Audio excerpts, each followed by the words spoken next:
Hello నమస్తే. మనం fast కొద్దిగా నేషనల్ రౌండప్ వేద్దాము. అంటే నిన్న నేషనల్లో జరిగినటువంటి, అది ఎర్లీ మార్నింగ్ నేను నేషనల్ న్యూస్ పెడతాను కాబట్టి నిన్న నేషనల్లో జరిగినటువంటి జస్ట్ 2-3 ఇన్సిడెంట్స్.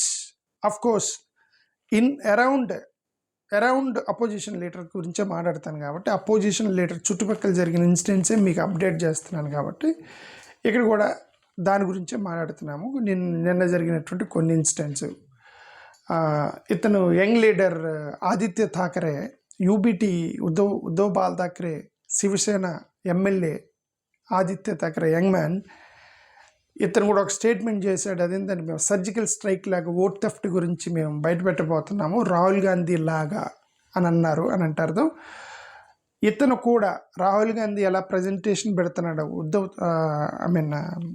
ఓట్ థెఫ్ట్ గురించి, శివసేన వాళ్ళు కూడా వర్క్ చేస్తున్నారు, త్వరలో సర్జికల్ స్ట్రైక్ లాగా రిలీజ్ చేయబోతున్నారు అన్నట్టుగా ఒకటి చెప్పాడు. అది చూద్దాం లోపలికి వెళ్ళి. దాని ముందు నిన్న రాహుల్ గాంధీ గారు ఫైనాన్షియల్ టైమ్స్కి ఇంటర్వ్యూ ఇచ్చారనమాట. ఫైనాన్షియల్ టైమ్స్ అని ఒక ఆన్లైన్ న్యూస్ పేపర్కి ఇంటర్వ్యూ ఇస్తే దాన్ని కాంట్రవర్సీ చేశారు. అది బ్రిటిష్ న్యూస్ పేపర్కి మీరు ఎలాగా ఇంటర్వ్యూ ఇస్తారు, అక్కడ ఇంటర్వ్యూలో కూర్చొని నేనేం మాట్లాడాడు ఇక్కడ చూడండి. ఫైనాన్షియల్ టైమ్స్ పేపర్ అతనితో మాట్లాడుతూ, Indian democracy is under seize from systematic vote rigging and the Congress party strategies to challenge the integrity of India's electoral system by building public pressure. 1. Number 2, we are playing the game of mass mobilization. That's the only way we have. That's what Rahul Gandhi said. అంటే Indian democracy సిస్టమేటిక్గా rigging చేయడం ద్వారా Indian democratic values అనేవి ధ్వంసం అయిపోయినాయి. మేము public pressure ద్వారానే దాన్ని రీబిల్డ్ చేయడానికి ప్రయత్నం చేస్తున్నాము. మాకున్న ఆప్షన్ అది ఒకటే, పబ్లిక్ని మొబలైజ్ చేస్తున్నాము అని అన్నాడు. ఇప్పుడు జడ్జిని రెచ్చగొడుతున్నారు అది ఇది అన్నారు కదా, ఆ లైన్లోనే మాట్లాడాడు. We have only that option to mobilise the public against vote theft అని ఫైనాన్షియల్ టైమ్స్ న్యూస్ పేపర్లో కూర్చొని మాట్లాడితే, దాన్ని ఇప్పుడు భారతీయ జనతా పార్టీ వాళ్ళు బ్రిటిష్ న్యూస్ పేపర్కి ఇంటర్వ్యూ ఇస్తావా, అక్కడ కూర్చొని మన ఇండియన్ డెమోక్రసీ గురించి మాట్లాడతావా, మన పరువు పోయింది కదా, ఇది ఇలా మాట్లాడారు అనమాట. First of all Twitter global ప్లాట్ఫామే, యూట్యూబ్ గ్లోబల్ ప్లాట్ఫామే, ఫేస్బుక్ కూడా గ్లోబల్ ప్లాట్ఫామే. ఓకే, అలాగే ఇప్పుడు ఫైనాన్షియల్ టైమ్స్ బ్రిటిష్ది అయి ఉండవచ్చు, బట్ అది ఆన్లైన్ జర్నల్ అనేది. సో ఈవెన్ ఇండియన్స్ కూడా చాలామంది చూస్తారు ఫైనాన్షియల్ టైమ్స్ అనేది. ఓకే, సో ఇది అది యూకేదా అది కాదా అని కాదు, అతని ఎసెన్స్ అనేది ఇక్కడ కరెక్ట్. బట్ ఇంక దాన్ని కూడా అక్కడ స్వదేశీ విధి, నువ్వు బ్రిటిష్ పేపర్కి ఇచ్చావు మన గురించి అని ఇదంతా కూడా ఇది ప్రయత్నం చేశారు నిన్న. నాకు ఒకటైతే అర్థమైంది వీళ్ళ దగ్గర నుంచి. ఓకే, ఇది మన థాకరే, ఆదిత్య థాకరే, ఇతనేం చెప్పాడు, రాహుల్ గాంధీ ప్రామిస్డ్ ఓట్ చోరీ hydrogen bomb, but Aditya Thackeray he's promising surgical strike. అంటే ఏంటి, మేము ఆల్రెడీ ఎలక్షన్ కమిషన్కి రాసాము. ఇతను ఆదిత్య థాకరే ఏమన్నాడు, మేము ఎలక్షన్ కమిషన్కి రాసాము, గతంలోనే సడన్గా ఓటర్స్లో స్పైక్ అయ్యాయని, బూత్స్ అన్ని మిస్మేనేజ్ చేశారని, చాలా ఓటర్స్ మిస్ అయ్యాయని మేము రాసాము, కానీ వాళ్ళ దగ్గర నుంచి ఎలాంటి రిప్లై రాలేదు. కాబట్టి Rahul Gandhi like expose on the poll body soon అన్నాడు. రాహుల్ గాంధీ ఎలాగైతే ఓట్ చోరీని ఎక్స్పోజ్ చేశాడో, పోల్ బాడీ మేనేజ్ చేశారని చెప్పి ఎలాగైతే ఎక్స్పోజ్ చేశాడో, అలాంటిది మేము త్వరలో బయటపెట్టబోతున్నామని యూబీటీ వాళ్ళు నిన్న ప్రకటించారనమాట. అంటే అర్థం, రాహుల్ గాంధీ గారు ఎక్కడెక్కడైతే కాంగ్రెస్ గెలిచే చోట ఓడిపోయిందో అక్కడ వాళ్ళు, అంటే కాంగ్రెస్ వాళ్ళ కార్యకర్తల ద్వారా, కాంగ్రెస్ యొక్క క్యాడర్ ద్వారా వాళ్ళ నియోజకవర్గాల్లోనే వీళ్ళు స్టడీ చేశారు కాంగ్రెస్ వాళ్ళు రాహుల్ గాంధీని. ఇప్పుడు వీళ్ళు యూబీటీ నియోజకవర్గాలు ఎక్కడెక్కడైతే, ఈ శివసేన నియోజకవర్గాలు ఎక్కడెక్కడైతే గెలుస్తారని అనుకుని ఓడిపోయారో అక్కడ వీళ్ళు వాళ్ళ పార్టీ తరపు నుంచి చేస్తున్నారని మనకు ఒకటి అర్థమైంది. వాళ్ళు కూడా మేము బయటపెట్టబోతున్నాం త్వరలో అన్నారు. In a significant revelation, Uddhav Sena MLA Thackeray, Aditya Thackeray promised Rahul Gandhi like exposed to reveal the chinks in the armor of the Election Commission regarding alleged irregularities during last year's Maharashtra Assembly elections. ఇక్కడ వాళ్ళు ఎవరో time అడిగారు, ఎప్పుడు పెట్టబోతున్నారు మీరు press meet అని. ఇతను అడిగితే we can't reveal the timings of the surgical strike అన్నాడు. సర్జికల్ స్ట్రైక్స్ని టైమింగ్స్ ఎవరు చెప్పరు, సడన్గా చేస్తామన్నారు. అంటే అర్థం ఎప్పుడు పెడతారు మీరు ప్రెస్ మీట్ అన్నది ఇతను చెప్పలేదు. కానీ త్వరలో మేము ప్రెస్ కాన్ఫరెన్స్ పెట్టబోతున్నాము, మా వాళ్ళు టీం వర్క్ చేస్తుంది, ఎక్కడ మిస్మేనేజ్మెంట్ చేశారనేది అర్థమైంది. అంటే ఇప్పుడు కాంగ్రెస్తో పాటు యూపీటీ శివసేన కూడా వర్క్ చేస్తున్నారు దీని మీద అనేది ఒకటి అర్థమైంది దేశంలో. ఇలాగ అన్ని పార్టీలు వాళ్ళ నియోజకవర్గాల్లో డ్యామ్ షూర్గా గెలుస్తామన్న దగ్గర ఎక్కడెక్కడైతే ఓడిపోయారో వాళ్ళందరూ కూడా ఈ వర్క్ చేస్తే, అన్ని పార్టీలు చేస్తే రాహుల్ గాంధీ గారు అన్నట్టు మాస్ మొబిలైజేషన్ అప్పుడు వచ్చింది అనుకుంటా.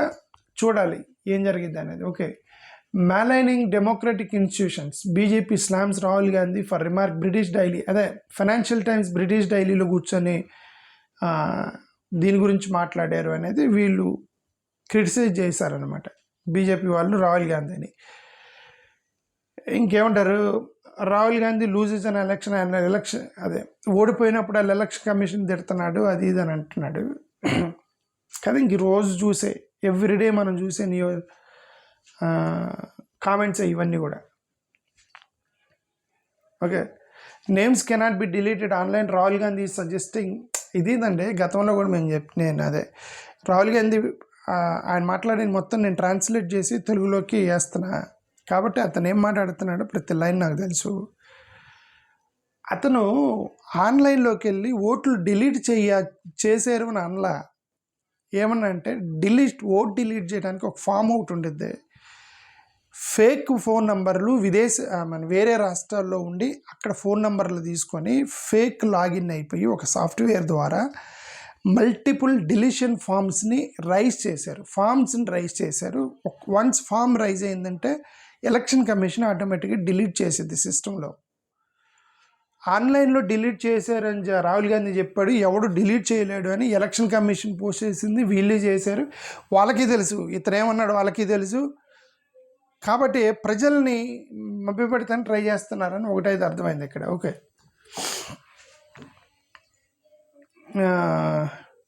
instead of lecturing about democracy, Rahul Gandhi should explain why his own party disqualified an MLA in Karnataka, why senior leaders like Shashi Tharoor and Kirti Ajad are publicly criticizing the Darbar style leadership as left. That is the problem. And when somebody is asking up vote theft, they say that why you have problems in the party. In political parties there will be fights. Some people may leave the party and may join another party. Doesn't mean that vote theft did not take place. Vote theft is a different subject. People criticizing Congress, leaving Congress, joining Congress, going out Congress losing the elections, this subject is different. Vote theft is different subject. When somebody is asking about vote theft and these people are except vote theft, except allegations made by Rahul Gandhi, they are talking everything except that. So that's why Rahul Gandhi's advisor Yogendra Yadav yesterday what he said, ఆయన ఏమన్నాడంటే ఇతను ఓట్చేరి అనే అనుమానం అనేది ప్రజల మైండ్లోకి బలంగా వెళ్ళిపోయింది.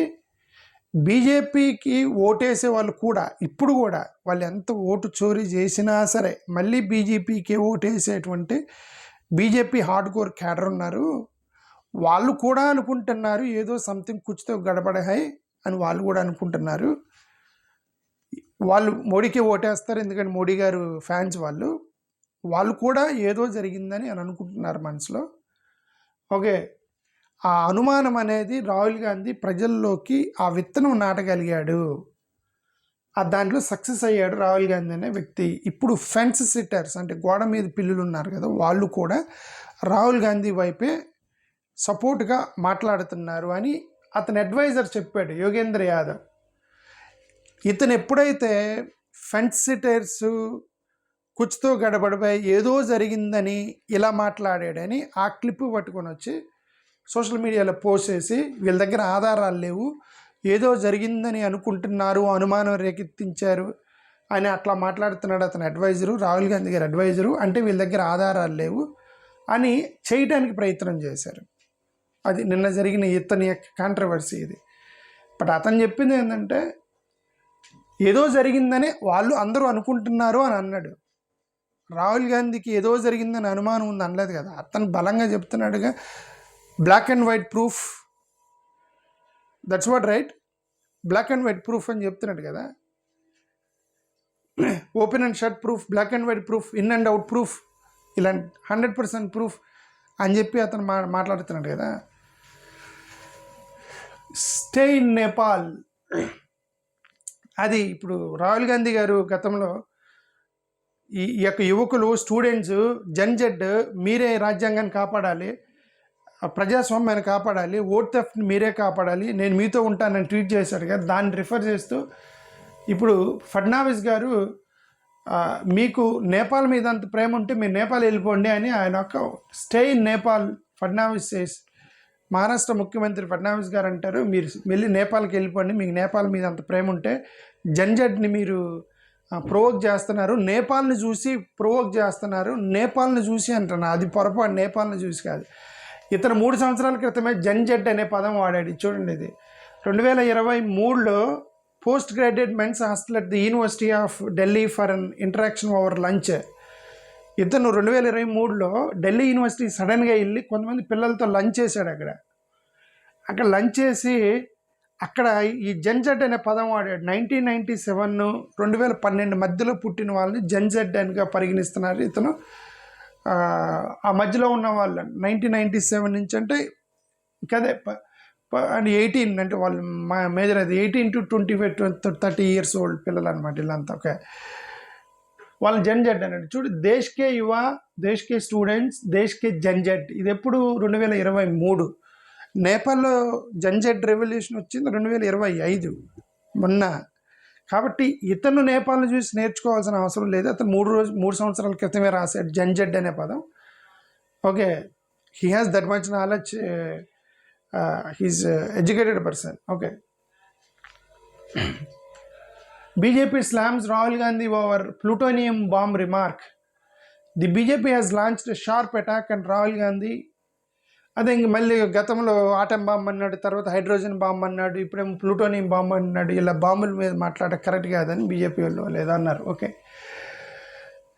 సరే, ఇది దానికి ఓటు తప్పుకు సంబంధించి కొంచెం మిగతా 1-2 కూడా just out of the topic, but just మీకు చూపిస్తున్నాను. లడఖ్లో గొడవ చేసినప్పుడు ఈ పిల్లలు మొత్తం జన్జడ్ అక్కడ లడఖ్లో గొడవ చేసినప్పుడు ఆ గొడవల్లో యొక్క రోడ్ల మీదకి వెళ్ళిన వాళ్ళు ఒక కాంగ్రెస్ నాయకుడు ఉన్నాడట. ఇతను రెచ్చగొట్టడం వల్ల వీళ్ళందరూ బయటకు వచ్చారని అతని మీద కేసు పెట్టారు, కాంగ్రెస్ నాయకుడి మీద. అతను కూడా సిటిజన్ కదా లడఖ్కి. ఇప్పుడు కాంగ్రెస్ నాయకుడు అయితే అయ్యి ఉండొచ్చు, అతను కూడా. అందరూ స్టేట్హుడ్ గురించి మాట్లాడుతున్నారు. ఇప్పుడు మొన్న తెలంగాణ ఉద్యమం జరిగింది, మాకు తెలంగాణ ప్రత్యేక రాష్ట్రం కావాలని.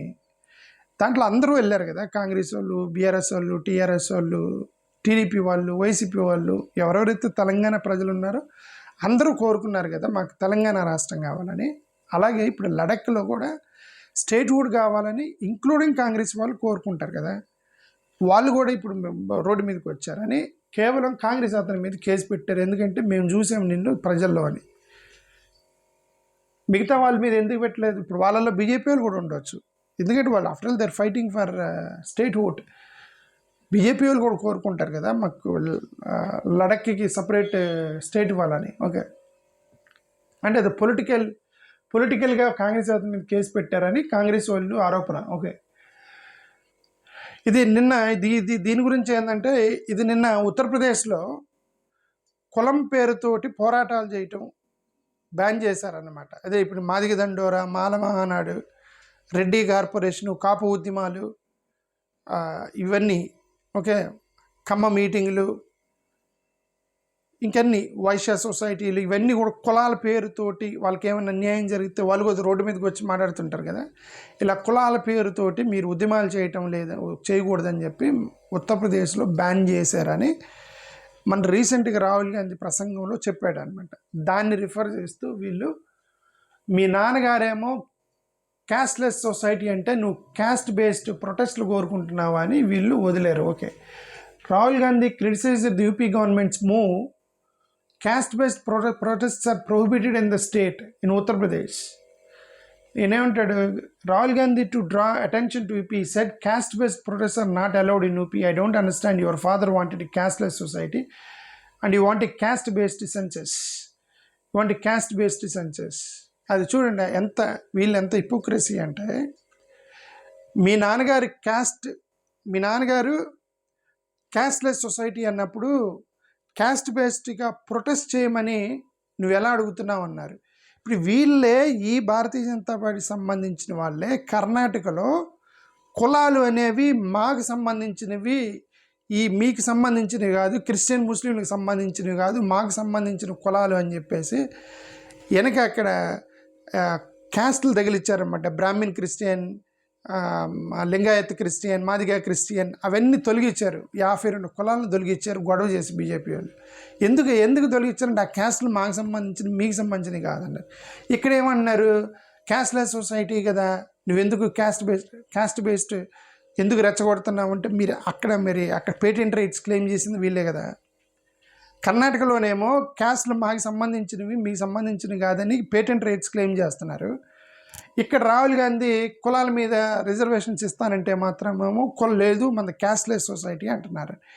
అంటే వాళ్ళు కాలికెత్తే ఏలికేస్తే కాలికేస్తున్నారు. ఇది రాజకీయాలు ఇలానే ఉంది దేశం మొత్తం మీద. ఒకటి అర్థమైంది మనకు. Okay, MP minister makes derogatory comments against Rahul Gandhi. MP minister makes derogatory comments against Rahul Gandhi. ఎవరైనా Vijay Vargiya. Okay, the leader of opposition kisses ఈ సింగర్స్. అచ్చా, ఇతను గతంలో కూడా కాంట్రవర్సీ అయ్యాడు విజయ్ వర్గీయ. ఎక్కడ కొంతమంది ఆడపిల్లలు సెల్ఫీ కోసం వస్తే, మామూలుగా వెస్ట్రన్ డ్రెస్లో వస్తే నీకు సెల్ఫీ ఇవ్వను, నువ్వు చీర కట్టుకుంటారా అప్పుడే నీకు సెల్ఫీ ఇస్తాను, మన ఇండియన్ సొసైటీలో చీరలు కట్టుకోవాలి, ఇలా వెస్ట్రన్ డ్రెస్ వేసుకోవడం వెస్ట్రన్ అది అని ఆడపిల్లలు. I don't like women in revealing dresses. Minister makes controversial. ఇది 2025 ఎప్పుడు జూన్లో ఒక కాంట్రవర్సీ అయింది. ఇతనే మళ్ళీ నేను ఒక కాంట్రవర్సీ చేశాడు. ఇతనేం చేశాడు, రాహుల్ గాంధీ వాళ్ళ చెల్లెల్ని పబ్లిక్గా ముద్దు పెట్టుకుంటాడు జనాల ముందు. మీరు ఎప్పుడైనా మీ చెల్లెల్ని కానీ మీ కూతుర్ని కానీ జనాల ముందు ముద్దు పెట్టుకుంటారా? రాహుల్ గాంధీ పెట్టుకుంటాడు, అది మన ఇండియన్ కల్చర్ కాదని ఒక కామెంట్ చేశాడు ఇతను. ఏమంటే వాళ్ళ చెల్లెలు అతను ఇష్టము. ఓకే, ముద్దు పెట్టుకోవడం అంటే ఆ ముద్దు వేరు, చెల్లెల్ని ముద్దు వేరు. ఓకే, పబ్లిక్లో చాలామంది అవార్డు ఫంక్షన్స్ అప్పుడు స్టేజ్ మీద అవార్డు తీసుకొని ముద్దులు పెట్టుకుంటారు. తల్లిని కూతుర్ని కళ్ళకు దండం పెట్టి ముద్దు పెట్టుకోవటం, వాళ్ళ తిప్పలాలు పడతారు తల్లిదండ్రులు ప్రేమను ఎక్స్ప్రెస్ చేయడానికి. అన్న చెల్లెళ్ళు, అక్క చెల్లెళ్ళు, తల్లి పిల్లలు, తండ్రి కొడుకులు స్టేజ్ మీద ముద్దులు పెట్టుకొని ప్రేమతోటి, అది వేరు. అతను ఏం చేశాడో మనకైతే తెలియదు, ఇతను ఈ స్టేట్మెంట్ చేశాడు. ఇది ఇప్పుడు వీళ్ళతో ప్రాబ్లం. ఇది సర్ప్రైజ్ అనిపించింది ఏంటంటే విజయ్ వర్గీయ గారిది. ఇది ఇక్కడ ఒకటి చేశాడు చెప్పండి. In our culture we do not even drink water at our sister's house. My father used to carry his own water pot whenever he visited his married daughter at her in-laws village. అర్థమైందా? ఇతను అంటాడు మన Indian culture ప్రకారం చెల్లెలి ఇళ్లల్లో మనం నీళ్లు తాగకూడదు. మా నాన్నగారు పెళ్ళి అయినటువంటి కూతురికి పెళ్లి చేస్తారు కదా, ఆ కూతురు ఇన్లాస్ ఇంట్లో ఉండిద్ది. అత్తగారింటికి ఆమెను చూడటానికి వెళ్ళినప్పుడు ఇంట్లో వాటర్ బాటిల్ తీసుకెళ్తాడు మా నాన్నగారు. ఎందుకంటే వాళ్ళ ఇంట్లో మనం వాటర్ తాగకూడదు, అది మన కల్చరు అన్నాడు. అంటే చెల్లెళ్ళ ఇంట్లో వాటర్ కూడా తాగకూడదు, అది మన ఇండియన్ కల్చరు అన్నాడు. ఇదే అండి ప్రాబ్లం. ఏంటంటే భారతదేశంలో చాలా కల్చర్లు ఉన్నాయి కులాల మీదుగా. నాకు తెలిసిన వరకు అలా చెల్లెళ్ళలో నీళ్లు తాగకూడదని ఎస్సీ కాలనీలో అనుకుంటారని నేను అనుకోవట్లే. అది ఎస్సీలు ఉందని నేనైతే అనుకోవట్లే. ఓకే, మరి నాకైతే తెలియదేమో. అంటే ఎవరో కల్చర్ని ఇండియన్ కల్చర్గా ప్రొజెక్ట్ చేయటం అనేది కరెక్ట్ కాదు. చెల్లెళ్ళ ఇంట్లో వాటర్ తాగకూడదు అనేది అదేం లేదు. చాలామంది తాగుతారు, వాళ్ళ ఇంట్లో చెల్లెల దగ్గర భోజనం చేస్తారు. ఎక్కడన్నా ఊర్లకి వెళ్ళినప్పుడు చెల్లెల దగ్గరే ఉంటారు, వాళ్ళ ఇంట్లోనే ఉంటారు, వాళ్ళ ఇంట్లో భోజనం చేసినట్టు వాటర్ తాగడా. ఓకే, చెల్లెల ఇంట్లో వాటర్ తాగకూడదు, అది మన ఇండియన్ కల్చరు అని ఇతను చెప్పడానికి ప్రయత్నం చేశాడు నిన్న. ఓకే, అది మన ఇండియన్ కల్చర్ అంటాడు. ఈ వీళ్ళ కల్చర్ అయి ఉండవచ్చు. ఇతను ఏ రాష్ట్రమో మరి, అతని రాష్ట్రంలో అతని కులానికి సంబంధించిన కల్చర్ అయి ఉండవచ్చు. ఒకవేళ వాళ్ళ కుటుంబం అంతవరకు కట్టుబాట్లు ఉండి ఉండవచ్చు చెల్లెల దగ్గర వాటర్ తాగకూడదని. దాన్ని దేశం మొత్తానికి ఆపాదించేసి దేశం మొత్తం ఎలా చెల్లెళ్ళలో నీళ్ళు తాగకూడదు, అది మన ఇండియన్ కల్చర్ అని దేశం మొత్తాన్ని బలవంతంగా మీ చెల్లెళ్ళకి వెళ్ళొద్దు, వాటర్ బాటిల్ తీసుకెళ్ళండి చెల్లెళ్ళ, అదంతా చేయలేం కదండి మనం కల్చర్ పేరుతోటి. వీళ్ళతో problem. Okay, Rahul Gandhi hints at young leadership in Haryana Congress during secret Gurgaon visit. ఇతను సడన్గా నిన్న ఈ రాహుల్ గాంధీ నిన్న సడన్గా వాళ్ళ లోకల్ లీడర్కి చెప్పకుండా టక్కన హర్యానా వెళ్ళిపోయి ఒక క్యాఫ్టేరియాలో కూర్చున్నాడు. ఒక లోకల్ కాంగ్రెస్ నాయకులకు కూడా చెప్పలేదు, ప్రెసిడెంట్కి మాత్రమే ఏదో చెప్పాడట, నేను ఒక వేరే పని మీద వస్తానని, ఎవరికి చెప్పొద్దని. అది సర్ప్రైజ్ అయ్యారు కాంగ్రెస్ నాయకులు, మాకు చెప్పకుండా వచ్చి వెళ్ళిపోయాడని అది సర్ప్రైజింగ్ అయ్యారు. అక్కడ ఎవరినో కలవడానికి క్యాఫ్టేరియాకి వెళ్ళాడు అనేది ఒక న్యూస్. ఇది అది మరత్వాడాలో రెయిన్స్ ఉన్నాయి, దానికి స్విఫ్ట్గా మీరు కంపెన్సేషన్ ఇవ్వండి అని ఒకటి రాశారు. ఇదేంటి, రాజస్థాన్ ఫార్మర్స్ ఆలు టు సోనా. ఇతను ఏదో కామెంట్ చేస్తాడు అంటే రాహుల్ గాంధీ గారు ఆలు బంగారం అయింది, ఏమంటారు, బంగాళదుంప బంగారం అయింది అని అన్నాడు. మోడీ గారు బంగాళదుంప బంగారం అవటం కాదు, మోడీ గారు బంగారమే ఇచ్చారు అని అన్నాడు. దేన్ని రిఫర్ చేస్తూ అక్కడ దేన్నో రిఫర్ చేశాడు. What is that? అచ్చా, పిఎం కుసుమ్ సంబంధించిన, ఓకే, పిఎం కుసుమ్కి సంబంధించిన స్కీమ్ ఏదో పెడితే దాన్ని రిఫర్ చేస్తూ అన్నాడు అనమాట. సరే, ఎనివే, థ్యాంక్ యూ, నమస్కారం. ఇదే న్యూస్.